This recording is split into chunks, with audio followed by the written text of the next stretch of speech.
బంధువులందరికీ నమస్తే.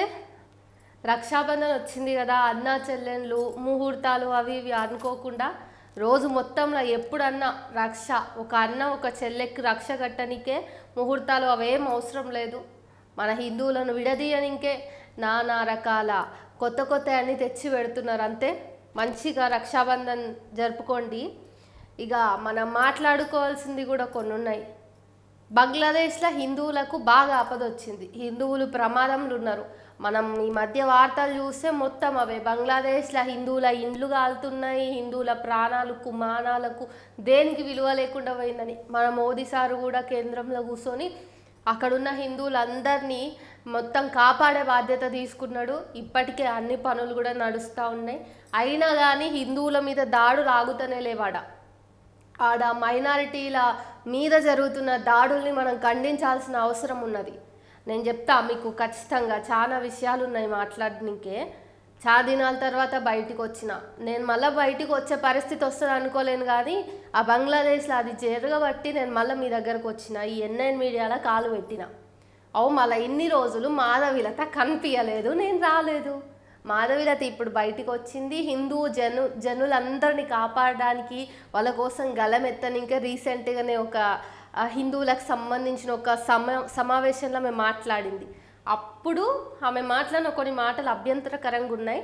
దాని గురించి మాట్లాడనికే ఇప్పుడు నేను వచ్చిన మళ్ళీ మీ దగ్గరికి.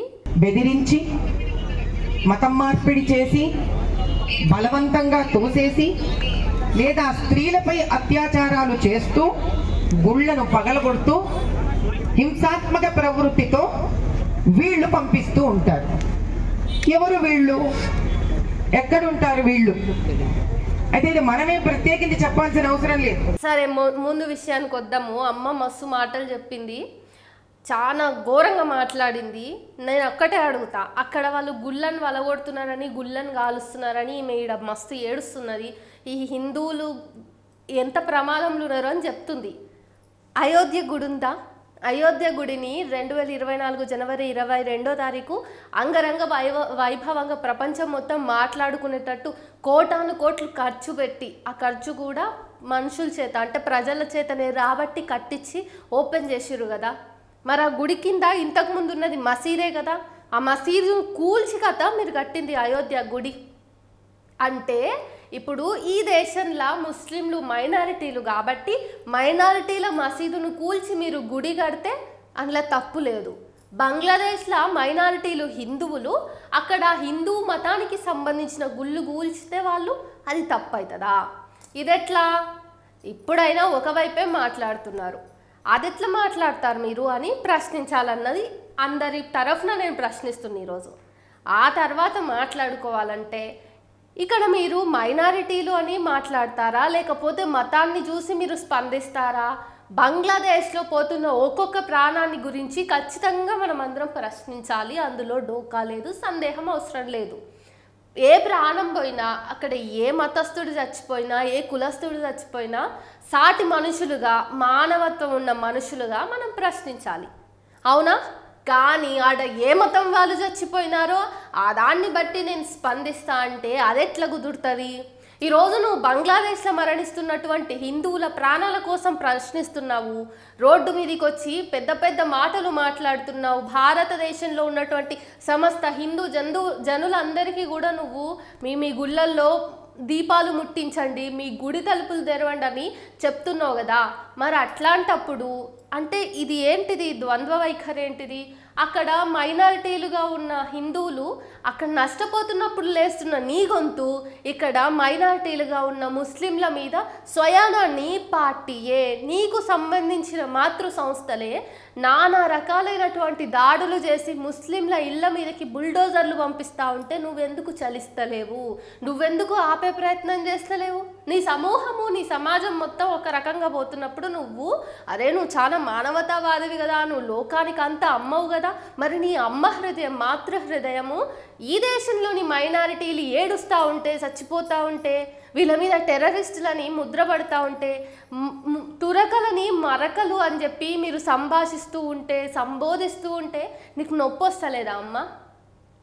నువ్వు అక్కడ బంగ్లాదేశ్లో మాట్లాడుతున్నావు, బంగ్లాదేశ్ హిందువుల గురించి మాట్లాడుతున్నావు, ఇజ్రాయిల్లో కోల్పోతున్నటువంటి ప్రాణాల గురించి మాట్లాడుతున్నావు, కానీ దీని వెనుక ఉన్న బ్యాక్ స్టోరీస్ గురించి నువ్వు మాట్లాడతలేవు. పాలస్తీనాని వెనకేసుకొని రావడానికి నీకు ఒక కారణం కూడా అవసరం లేదు, నీకు పాలస్తీనానే అవసరం లేదు, కానీ పాలస్తీనా మీద యుద్ధానికి దిగిన ఇజ్రాయెల్ నీకు కావాలి. తర్వాత బుల్డోజర్లు పంపిస్తావు ఇక్కడి ముస్లింల మీద, దాని గురించి నువ్వు ప్రశ్నించవు. ఇక్కడ ఉన్నటువంటి ముస్లింల మీదకి నువ్వు పెద్ద ఎత్తున పబ్లిక్గానే స్టేట్మెంట్లు పాస్ చేస్తావు. ఏమని తురకనా కొడుకులు అంటావు, ఏదేదో అంటావు. అవునా, రజాకార్ సినిమాల్ లాంటివి, ద కేరళ స్టోరీ అని చెప్పేసి ఇవన్నీ బయటికి వస్తూ ఉంటుంటే మహాగర్వంగా ఛాతీని లేపి మరీ నువ్వు అందరికీ స్పీచ్లు ఇస్తూ ఉంటావు. బ్రాహ్మణులకు సంబంధించి హిందువులకు సంబంధించి ఎక్కడ సభలు సమావేశాలు జరిగినా అక్కడ ముందుండి వేదాల గురించి బ్రాహ్మణత్వం గురించి బాగా మాట్లాడతావు. నీ సమూహం మీద నీ సమాజం మీద నీకు ఎంత గౌరవం ఉన్నదో సాటి సమూహాల మీద కూడా నీకు కొంచెం గౌరవం కాకపోయినా వాళ్ళు కూడా మనుషులే అన్న భావన ఉండాలి. మళ్ళీ చెప్తున్నా, బంగ్లాదేశ్ మారణ హోమంలో ఎవరైతే ప్రాణాలు కోల్పోతున్నారో ఆ హిందువులందరికీ కూడా సానుభూతి ఉంది, వాళ్ళందరి మీద కూడా సహానుభూతి చూపించాల్సిందే. అయితే అక్కడ హిందువులు మరణిస్తున్నారా ముస్లింలు మరణిస్తున్నారా అన్నది కాకుండా అక్కడ మృతులు ఏ కులస్తులైనా ఏ మతస్థులైనా వాళ్ళకి సంఘీభావం తెలపాల్సిన బాధ్యత సాటి మనుషులుగా మన మీద ఉంది. నువ్వు ఇంత మాట్లాడుతున్నావు, ఈరోజు ఊరు బయట దేశం బయట నీది కాని దేశంలో జరుగుతున్నటువంటి మారణకాండకి నువ్వు ఇట్లా గొంతు చించుకుని మాట్లాడుతున్నావు కదా. నీదైన దేశంలో మణిపూర్లో మారణకాండ జరిగినప్పుడు అక్కడ స్త్రీలు నగ్నంగా ఊరేగించబడ్డప్పుడు ఇంకా అక్కడ దారుణాలు జరుగుతున్నప్పుడు నీ కించిత్ కూడా నష్టం జరగలేదా? నీ గుండెకి నొప్పి కలగలేదా? నువ్వు మాట అంటే హైందవ సంస్కృతి అంటావు, అదంటావు ఇదంటావు. నువ్వు ఎలక్షన్ స్టంటుల్లో చేసింది మేమంతా చూసినాం. అమ్మో అప్పుడైతే నువ్వు కేవలం ఓట్లు దండుకోవడానికో హిందుత్వ పేరు మీదనే ఓట్లన్నీ రాబట్టుకోవడానికి నువ్వు నీ ఆహార్యం విషయంలో కానీ నీ పద్ధతులు నీ మాట్లాడే విధానంలో కానీ చూపించినటువంటి చాకచక్యాన్ని మేము చూసినాం. సరే, అవి ఎలక్షన్ స్టంటులు అనుకుందాం. కొన్ని రోజులు చల్లబడ్డావు, మళ్ళీ బంగ్లాదేశ్లో హిందువులకి నష్టం జరగగానే వచ్చినావు.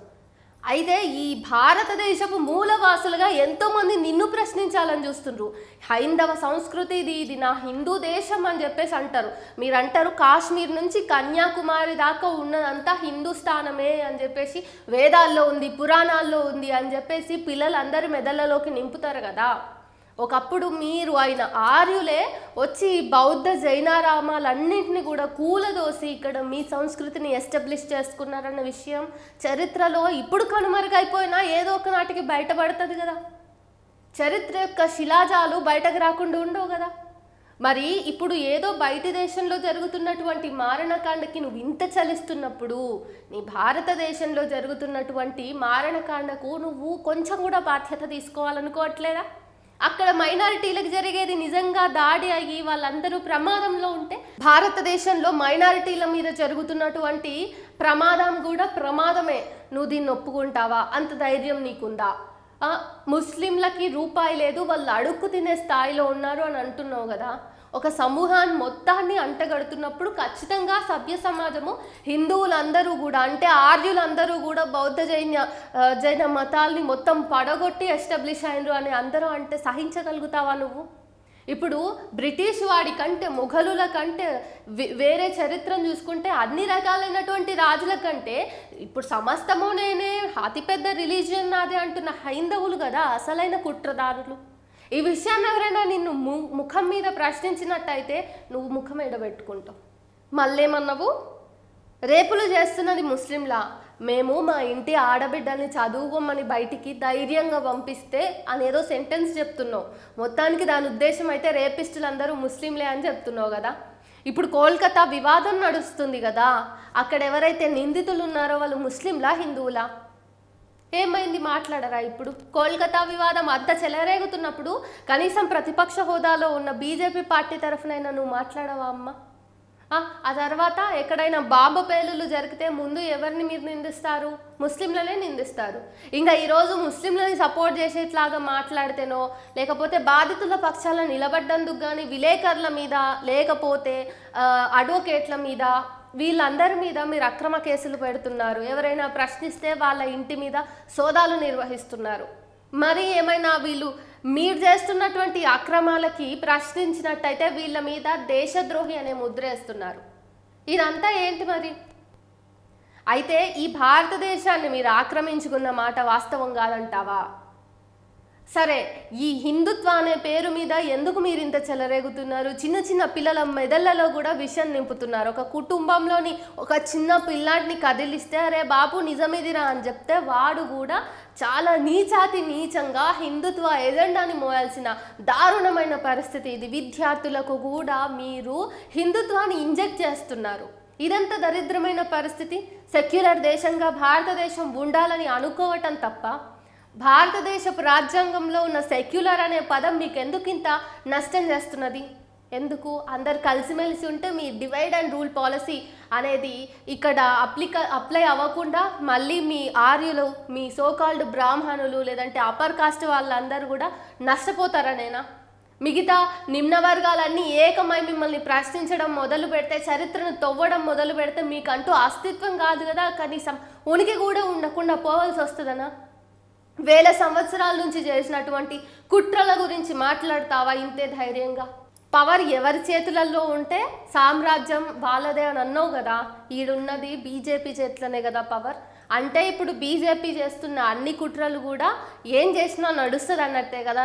ఒక రకంగా నువ్వు క్లెయిమ్ చేస్తున్నావు కదా బీజేపీ చేస్తున్న అన్ని చర్యలకి బీజేపీదే బాధ్యత అని. పవర్ ఉంది కాబట్టి మిస్యూజ్ చేస్తుందని నువ్వు ఒప్పుకున్నట్టే కదా. వీటన్నింటికి సమాధానాలు చెప్తారా మరి మీరు?